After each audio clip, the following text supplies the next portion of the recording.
Benvinguts i benvingudes a una nova temporada de Full de Lectura. Ens trobem al claustre del monestir de Sant Miquel de Reis, seu de la Biblioteca Valenciana, i avui parlarem d'aquesta novel·la que tinc a les meves mans, Les dones invisibles de Mercè Viana, la novel·la del mes de febrer de Full de Lectura. Per a parlar d'aquesta obra ens acompanya Isabel Robles Gómez, ella és poeta i professora. Benvinguda, què tal? Moltes gràcies, molt bé, i tu? Molt bé. Estem també amb Josep Vicent Galan, ell és escriptor, benvingut. Bon dia, benvingut. Benvinguts tots a aquesta tertúlia que espero que siga interessant i agradable. I, com no, l'autora de la novel·la, Mercè Viana, un plaer, què tal? Un plaer per a mi estar amb vosaltres. Bon dia i moltes gràcies. Comencem parlant del títol d'aquesta novel·la. Què pensareu quan l'escoltareu per primera vegada, Les dones invisibles?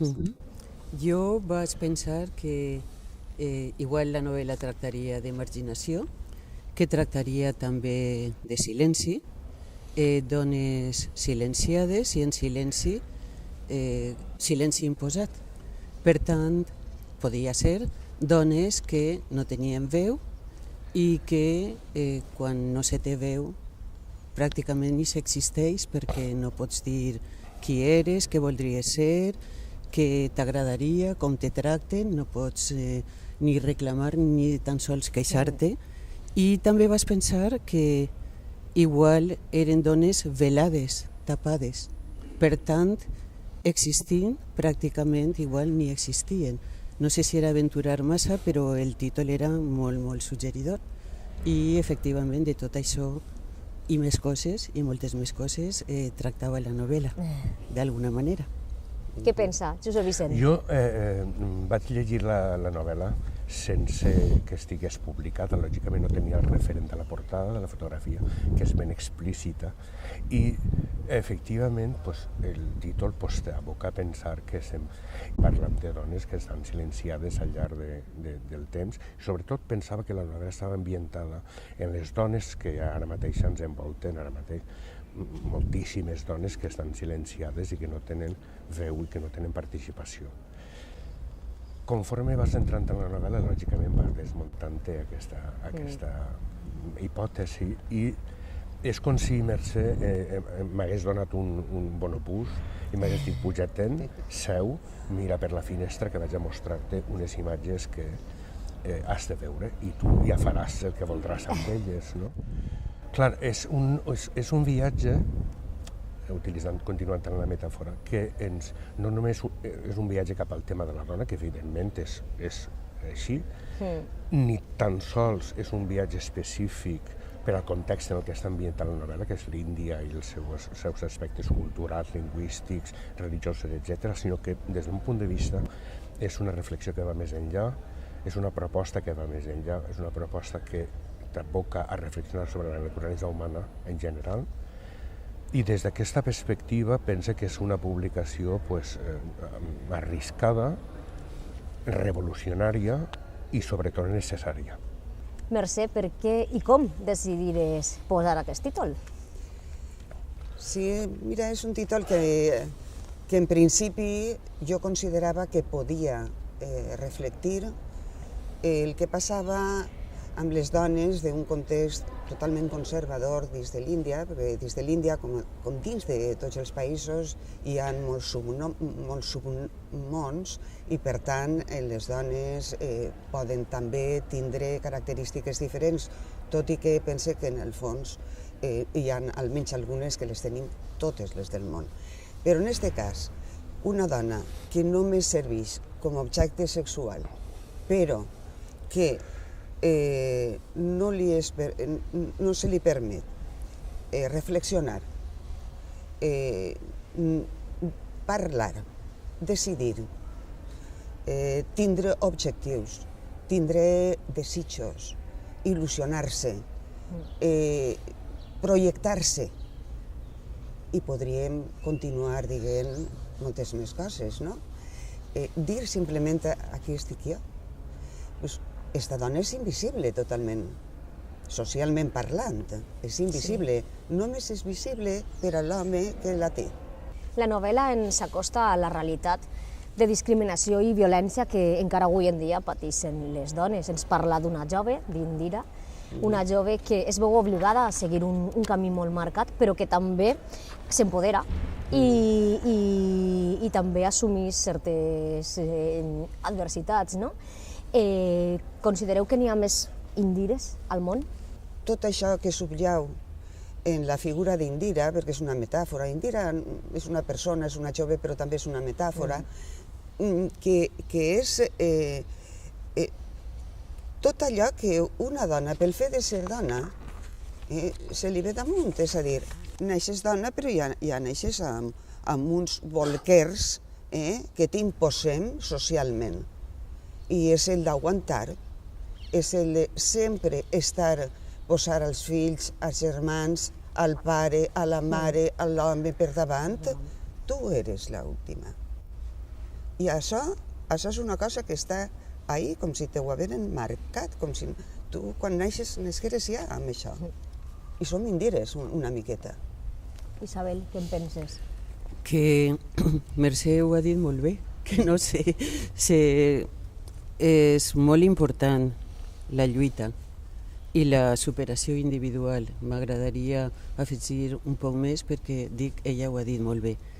Hi ha moltes indires individuals, com la protagonista de la seva novel·la, però considere fonamental l'existència del col·lectiu, d'una lluita col·lectiva junt amb la individual. De fet, la individual, si no existira l'altra, o no se donaria o seria molt difícil. Ella, en la seva novel·la, ha parlat, després eixirà naturalment, de l'ajuda i l'empoderament amb altres dones, petit grup, però grup ja, i la ONG, en la qual Indira se posa en contacte. D'alguna manera està ahí present el col·lectiu, però jo vull pensar en els avanços a través de tota la lluita de les dones, la lluita feminista que ve ja des del segle XIX. Doncs afegís al que ella ha dit tot això i que també està contemplant en la novel·la. És cert que hi ha moltíssimes indires al món i molt prop de nosaltres, i en aquest moment que estem, des d'un punt de vista, vivint una espècie de resurrecció dels dimonis del passat que tots consideràvem que estaven enterrats, no és així. Sota aquesta una aparença neoliberal hi ha un substrat machista important, que encara està ahí viu, malauradament, i que el feminisme, que ara mateix alguns grups del moviment feminista estan reconceptualitzant algunes coses que me pareix fantàstic, no? Hem conquerit des dels plantejaments del feminisme clàssic o del feminisme de sempre alguns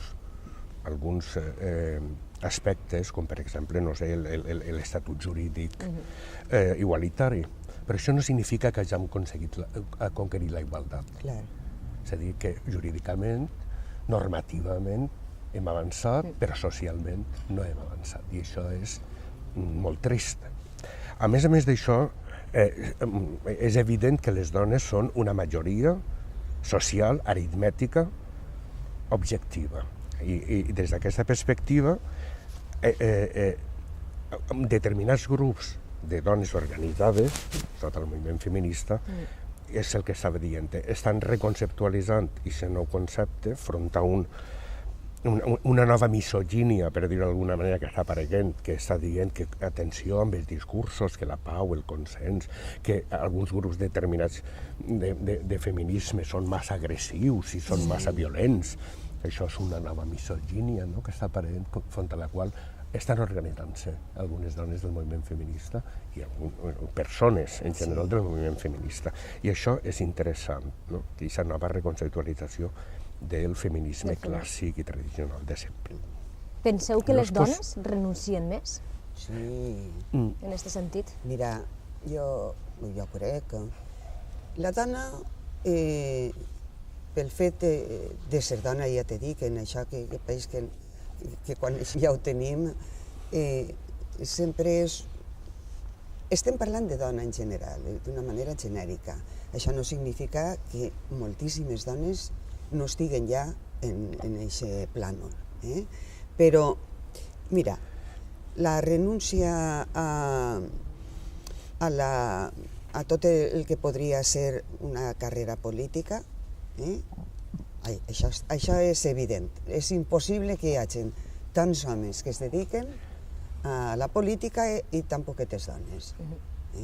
Això està estudiat, però s'hauria d'estudiar molt bé, perquè també intervenen factors com és l'agressivitat o no agressivitat que té la dona i l'agressivitat que ara en aquests moments pareix que s'exigeix en el món polític i que potser la dona no està disposada, no ho sé, però ahí caldria afinar molt més. La seva projecció professional, moltíssimes dones no van per ahí, tallen. La novel·la està situada en un context molt complicat per a les protagonistes, però encara així Mercè diu que no és una novel·la dura. Què en penseu vosaltres? No és una novel·la dura, la realitat és dura. I el que ella és comunicar, reflectir i recrear una terrible realitat que ha anat explicant molt bé. Jo crec que és positiva, esperançadora en el final que proposa. És l'alliberament d'Indira i de tot un col·lectiu al seu voltant i d'un recolzament de les dones en consciència, en cultura i en estima. No sé, crec que no ho és. A més, hi ha moltes mostres de suport mutu i de col·laboració entre dones. Una actitud que podríem resumir amb la paraula sororitat, podríem dir. Què en penseu? Penseu que és una part important de la novel·la, la sororitat? És importantíssim perquè concretament en la novel·la és el poder dir, mira, tu no eres res, però és que tu no estàs a soles, estàs amb més persones, amb més dones, que també els altres pensen que no són res, però que estan amb tu i te van ajudar. Jo, per exemple, vaig veure que hi havia Unamuno, no tu penses, el senyor Unamuno en la tia Tula, crec que era, i ja resulta que ell plantejava que aquesta espècie d'ajuda, ell deia fraternal, entre dones, només es podia donar entre dones. Que és com un apunt que s'avança en el temps i que una persona intel·ligent ho veu. Aprofitant que parlaven també de públic jove, perquè la novel·la, el llibre, va guanyar el Premi Benvingut Oliver de Narrativa Juvenil 2017. Quines potencialitats té este llibre, esta novel·la, per a ser llegida a l'aula d'un institut? Jo crec que moltes, la veritat, perquè oferís tot el que hem estat parlant, però també com una mena de, referent de paisatge, de les costums, la tradició, la manera de viure, la manera de vestir, la manera de respondre. Per tant, un primer punt és que dona informació convenient a qualsevol, per a que tinga cultura i l'ensenyament. Després és cert que la novel·la té lloc a l'Índia, però se pot traslladar molt bé, esquivant totes les diferències, a la nostra situació, la situació dels propis alumnes, els alumnes i les alumnes, i crec que, com se sol dir, que té un magnífic material per a explotar-lo de cara als adolescents, a la seva vida, als sentiments i a la vida quotidiana. Hi ha problemes molt actuals com els de la violència a les dones, el tractament a Indira i a les dones, com ja heu dit, sexual, és terrible. Fins i tot respecte de la sororitat, no totes les dones són bones, naturalment, hi ha moltes males, com la madrastra de Blancaneus, etc., i de tota la literatura, i ella ha assenyalat molt bé aquí una que és terrible, que és la sogra. Mira tu per a on. La sogra, que sempre ha estat motiu d'acudits i coses, i caldrà evitar tot això, però en la pràctica sembla que és així segons la tradició, perquè està a punt de que la cremen junt en el marit que s'ha mort. Això, caram, és fortíssim. Doncs també ella desfà tòpics, perquè no totes les dones són meravelloses ni magnífiques. Si les dones recolzen el poder, la tradició més carrinclona i de més, doncs també és una cosa a tindre en compte. Hem arribat a la fi d'aquest programa. Moltes gràcies, Josep Vicent, per acompanyar-nos. Gràcies a tu. Isabel i principalment Mercè. Nosaltres ens tornem a trobar a fuidelectura.com.